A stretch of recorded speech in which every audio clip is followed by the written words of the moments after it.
একজনকে দেখলেন না বিজেপির হয়ে ভোটে দাঁড়িয়ে গেল, তার অর্ডার ছিল এটা। সুপ্রিম কোর্ট এটাকে স্টেক একদম স্যাটাসাইড করে দিয়েছিল, দিয়ে বলেছিল নতুন ডিভিশন বেঞ্চ করে আলোচনা হোক। আরে কাকে নিয়ে করবেন নতুন ডিভিশন বেঞ্চ? বিচারের বাণী নীরবে নিভৃতে কাঁদে, কতদিন আগে রবীন্দ্রনাথ ঠাকুর লিখেছিলেন। সবাই, আমি বিচারক নিয়ে বলছি না, রায় নিয়ে আমি বলতে পারি, এটা আমার অধিকার আছে। টোটাল রায়টাকে আমরা চ্যালেঞ্জ করছি, তার কারণ 26,000 ছেলে মেয়ে মানে প্রায় 1.5 লক্ষ 2 লক্ষ পরিবার। বলছে কিনা 8 বছর তারা চাকরি করেছে, 4 সপ্তাহের মধ্যে সব টাকা ফেরত দিতে হবে। Is it possible? বলুন, আপনারা যারা এই রায়টা দিচ্ছেন, এই রায়টা সারা জীবন আপনারা যারা চাকরি করেছেন তাদের টাকাটা যদি ফেরত দিতে বলা হয়, পারবেন দিতে?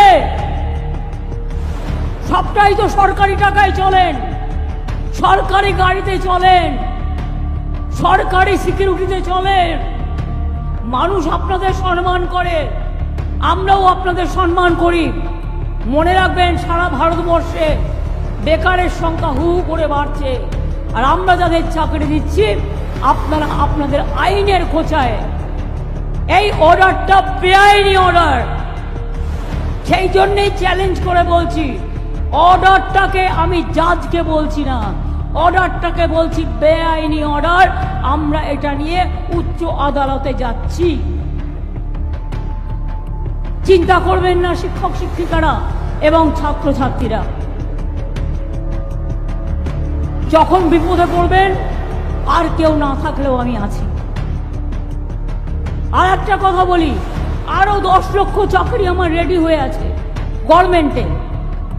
এই একটা হয়েছে, না মন্দির, না মসজিদ, না গুরুদ্বারা, না গির্জা, একটা বিজেপির বিচারালয়।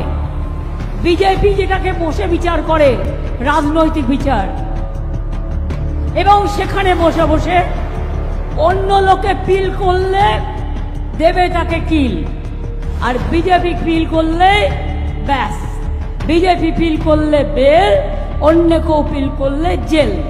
এই তো হয়ে গেছে এখানকার এই অবস্থা। আজ নয়, দীর্ঘদিন ধরে চলছে। এটা বিচারপতিদের দোষ নয়, এটা কেন্দ্রীয় সরকারের দোষ। তারা বিজেপির লোক দেখে দেখে এখানে বসিয়েছেন, যাতে তারা বিজেপি পার্টি অফিস থেকে যা বলে দেয় সেই জবটা তারা করে দেয়।